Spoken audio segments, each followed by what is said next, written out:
પુરુષોત્તમ રૂપાલાએ જણાવ્યું છે કે આ ઘટના ખૂબ જ દુઃખદ છે, જવાબદારો સામે કાર્યવાહી થવી જોઈએ અને હાલ જે અપડેટ આવી રહ્યા છે તે પ્રમાણે મનસુખ માંડવિયાએ પણ ટ્વીટ કર્યું છે રાજકોટની આ ઘટના બાદ। તેમણે કહ્યું છે ટ્વીટ કરતા કે આ ઘટના ખૂબ જ પીડાદાયક ઘટના છે, બાળકો અને અન્ય લોકોના મૃત્યુ ખૂબ જ દુઃખદાયક છે। મૃતકોના પરિવારજનો માટે તેમણે સંવેદના વ્યક્ત કરી છે। તો કેન્દ્રીય મંત્રીઓ અલગ અલગ ટ્વીટ કરી અને દુઃખ વ્યક્ત કરી રહ્યા છે। પછી કેન્દ્રીય ગૃહમંત્રી અમિત શાહ હોય કે પછી કેન્દ્રીય મંત્રી મનસુખભાઈ માંડવિયા હોય, પુરુષોત્તમ રૂપાલા હોય કે પછી પ્રધાનમંત્રી નરેન્દ્ર મોદી હોય કે સીએમ ભૂપેન્દ્ર પટેલ હોય, તમામ લોકો સોશિયલ મીડિયાના માધ્યમથી આ સમગ્ર ઘટનાને લઈને દુઃખ વ્યક્ત કરી રહ્યા છે, ખેદ વ્યક્ત કરી રહ્યા છે અને આ ઘટનાને દુઃખદાયક ગણાવી રહ્યા છે, સંવેદના વ્યક્ત કરી રહ્યા છે।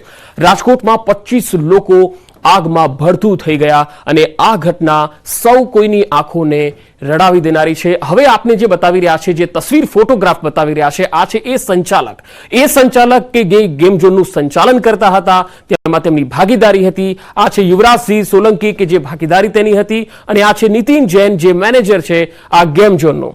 અને આ જે લોકો છે કે જેમણે આજે ઘણા સમયથી તેઓ આ ગેમ ઝોન છે એનું સંચાલન કરતા હતા, પરંતુ ફાયર સેફટી હતી કે કેમ કે ફાયર એનઓસી તેમની પાસે હતી કે કેમ, આ હવે તપાસનો વિષય બને છે। કારણ કે આ ઘટના બની ત્યારે આ સંચાલકો ત્યાંથી નીકળી ગયા હતા, લગભગ તેમનો સ્ટાફ છે તમામ ત્યાંથી ભાગી ગયો હતો। જો કે આ બે જે સંચાલકો છે એમની તો પોલીસે અટકાયત કરી લીધી છે અને હજુ જે છે બાકીના એમની પણ પૂછપરછ ચાલી રહી છે। તેમના સ્ટાફના જે લોકો હતા તેમાંથી કેટલાક સિક્યુરિટી ગાર્ડ જે છે એમની પણ પૂછપરછ કરવામાં આવી છે।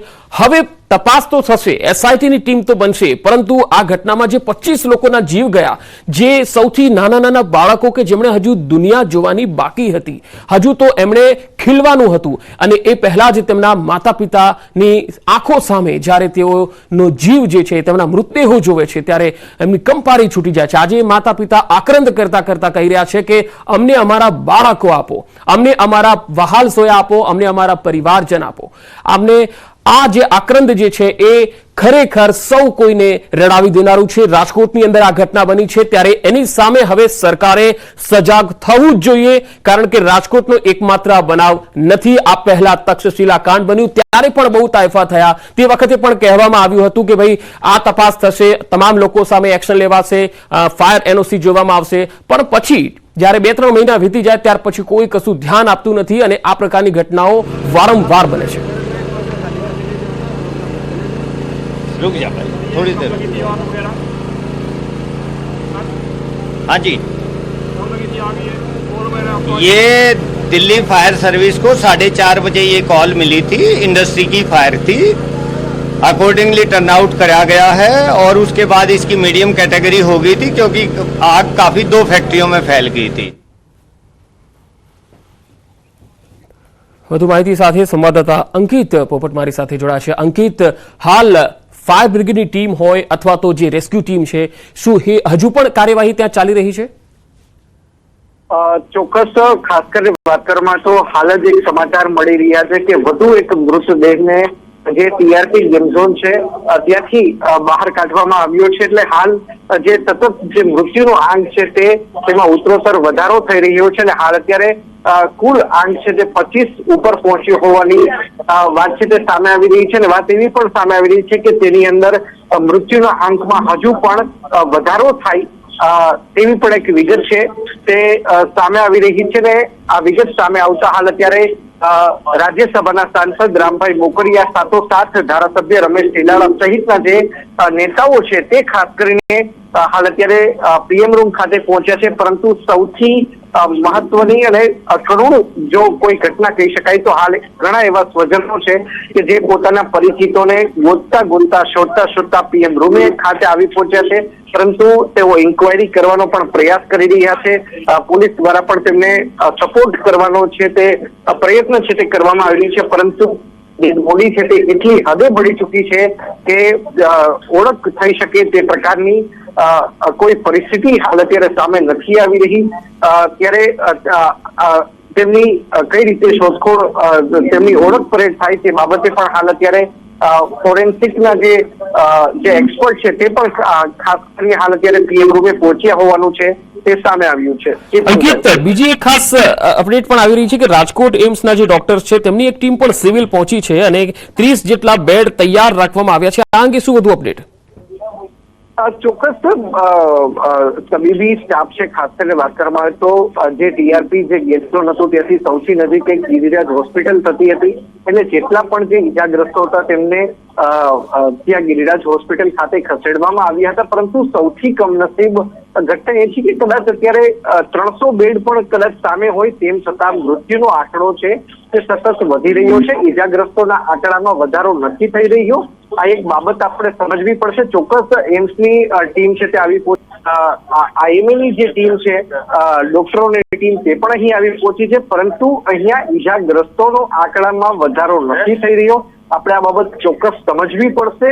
જે આંકડો જે સતત વધી રહ્યો છે તે મોતનો આંકડો વધી રહ્યો છે, નહીં કે ઈજાગ્રસ્તોનો। ચોક્કસ હાલ અત્યારે એવા દાવાઓ કરવામાં આવી રહ્યા છે કે 40 ડોક્ટરની ટીમ છે તે હાલ અત્યારે ખડે પગે તૈયાર છે, પરંતુ ઈજાગ્રસ્તોનો આંકડામાં વધારો નથી થઈ રહ્યો। જેટલા પણ ઈજાગ્રસ્તો હતા તે સાંજના 6 થી 6:30 વાગ્યા સુધીમાં નીકળી ચૂક્યા છે। 6:30 વાગ્યા બાદ એક પણ ઈજાગ્રસ્ત વ્યક્તિ છે તે ટીઆરપી ગેમ ઝોન માંથી નથી કાઢવામાં આવ્યું। સાંજના 6:30 વાગ્યા બાદ સતત ને સતત માત્ર ને માત્ર મૃતદેહો છે કે જે ટીઆરપી ગેમ ઝોન માંથી બહાર આવી રહ્યા છે। જી અંકિત, આ ગેમ ઝોનમાં ટોટલ 30 થી 40 લોકોનો સ્ટાફ હતો એવી વાત છે, અને જે રીતે આપે જણાવ્યું કે 3 થી 4 લોકો જે છે તેમની અટકાયત થઈ છે, બાકીના લોકો ત્યાંથી ફરાર થઈ ગયા હતા। હાલ એક ખૂબ જ સામે આવી રહ્યા છે। રાજ્યના ગૃહમંત્રી હર્ષ સંઘવી છે તે રાજકોટ આવવા માટે રવાના થઈ ચુક્યા છે। ગાંધીનગરથી તેઓ બાઇક કાર છે એટલે કે રોડ માર્ગે તેઓ રાજકોટ આવી રહ્યા છે અને મોડી રાત્રે તેઓ રાજકોટ આવી પહોંચ્યા। આ લેટેસ્ટ સમાચાર છે તે સામે આવી રહી છે। ન્યૂઝ 18 પાસેથી સૂત્રો પાસેથી આ માહિતી મળી છે કે રાજ્યના ગૃહમંત્રી હર્ષ આવી રહ્યા છે ને મોડી રાત્રે તેઓ ઉચ્ચ પોલીસ અધિકારીઓ અને વહીવટી તંત્ર સાથે બેઠક પણ યોજેના બેઠક છે તે રાજકોટ શહેર પોલીસ કમિશનરની ઓફિસ અથવા તો રાજકોટ કલેક્ટરની જે ઓફિસ છે તે જગ્યાએ જે કોન્ફરન્સ રૂમ છે, આ બંને કોન્ફરન્સ રૂમમાંથી એક જગ્યાએ યોજાઈ શકે આ પ્રકારની માહિતી છે તે હાલ અત્યારે સૂત્રો દ્વારા છે તે મળી રહી છે। જી એટલે અંકિત, મોડી રાત્રે કદાચ કોઈ સત્તાવાર નિવેદન આવી શકે એવું લાગે છે, કોઈ અધિકારી દ્વારા કે પછી હર્ષ સંઘવી દ્વારા? ચોક્કસ હાલ અત્યારે પોલીસની બે પ્રકારની કામગીરી છે તે કરવામાં આવી રહી છે।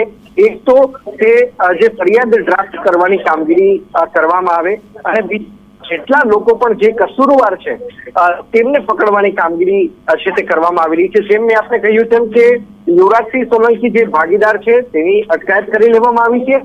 સાથોસાથ જે વ્યક્તિ કે આ બંને મેનેજરોની અટકાયત કરવામાં આવી, સિક્યુરિટીના ઓફિસર છે, સાથોસાથ અન્ય કર્મચારીઓ કે જે જીવ બચાવવાની જગ્યાએ પોતે ભાગી ચૂક્યા હતા, આ તમામ જે 10 વ્યક્તિઓ છે। જી જી જી અંકિત, હું આપની પાસે આવીશ। એસ્ટેટ વિભાગ, ઇલેક્ટ્રિકલ વિભાગ, ફાયર વિભાગ, વિવિધ વિભાગોના જે પરમિશનના નોર્મ્સ હોય છે એ મુજબ ચકાસણી કરવામાં આવશે। ફાયરના લઈને કયા પ્રકારના નિયમો હોય છે, કયા સંજોગોની અંદર આ ગેમિંગ ઝોન ચલાવવામાં આવતા હોય છે? ફાયર એનઓસી માટેના સ્પેસિફિકેશન હોય છે, એ પ્રમાણે ફાયર એનઓસી આપતા પહેલાં તમામ બાબતો ચેક કરવામાં આવે છે। અત્યારે અમે ક્રોસ ચેક કરી રહ્યા છીએ ફાયર એનઓસી અપાયેલ છે કે નહીં, અને અપાયેલ છે તો એ મુજબ એ લોકોએ એની વ્યવસ્થા અત્યારે સાચવેલી છે કે નહીં। સાહેબ, આ પ્રકારની ઘટના બન્યા બાદ જ કેમ ચેકિંગ કરવામાં આવતું હોય છે? સમયાંતરે ચેકિંગ કરવામાં કેમ નથી આવતું? નોર્મલી સમયાંતરે વિવિધ ચેકિંગ કરવામાં આવતું હોય છે। અમે મોલ અને બીજી ઘણી બધી મોટા જે પ્રિમાઇસીસ છે તેની ચકાસણી પણ અમે કરીએ છીએ। સોલામાં જે અગાઉ આગ લાગી હતી ત્યારબાદ કેટલી વખત ફાયર બ્રિગેડ દ્વારા ચેકિંગ કરવામાં આવ્યું છે? આ રીતે જે ગેમિંગ ઝોન છે, મોલ છે, અમે લગભગ 4 મોટા પ્રિમાઇસીસ ચેક કરેલા છે। કેટલી વખત ચેકિંગ કરવામાં આવી છે આગની ઘટના બન્યા બાદ?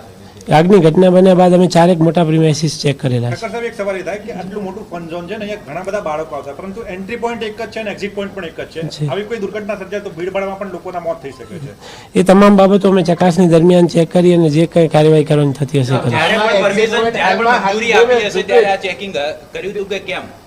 જ્યારે મંજૂરી આપી હશે ત્યારે એ બાબતે અમે ચકાસણી કરીએ છીએ। અધિકારી સામે કાર્યવાહી કરવામાં આવશે કે કેમ? કારણ કે ઇમરજન્સી એક્ઝિટ નથી। જે નિયમ મુજબ જે પણ વિસંગતતાઓ હશે તે બાબતની કાર્યવાહી કરવામાં એક આવશે. પણ વેન્ટિલેટર પણ છે નહીં આટલી મોટા ડોમમાં તો એ તમામ બાબતોની ચકાસણી તો સાહેબ, કરવામાં જ્યાં સુધી આ ચકાસણી નહીં કરવામાં આવે ત્યાં સુધી જે આ ગેમિંગ ઝોન છે ચાલુ રાખવાની પરમિશન આપવામાં આવશે કે કેમ? નહીં, એ અત્યારે બંધ કરવાની સૂચના આપવામાં આવશે જ્યાં સુધી અમે ચકાસણી પૂર્ણ નહીં કરીએ ત્યાં સુધી. કેટલા ગેમિંગ ઝોન છે એપ્રોક્સલી અમદાવાદમાં 10 ગેમિંગ ઝોન છે. અને તમામ બંધ રહેશે? અને સર એનઓસી આપ્યા બાદ જો એ લોકોએ ફેરફાર કર્યા હોય તો તમે શું કાર્યવાહી કરશો? તો નિયમ મુજબ કાર્યવાહી કરવામાં આવશે. Okay thank you sir. એક જ રહે.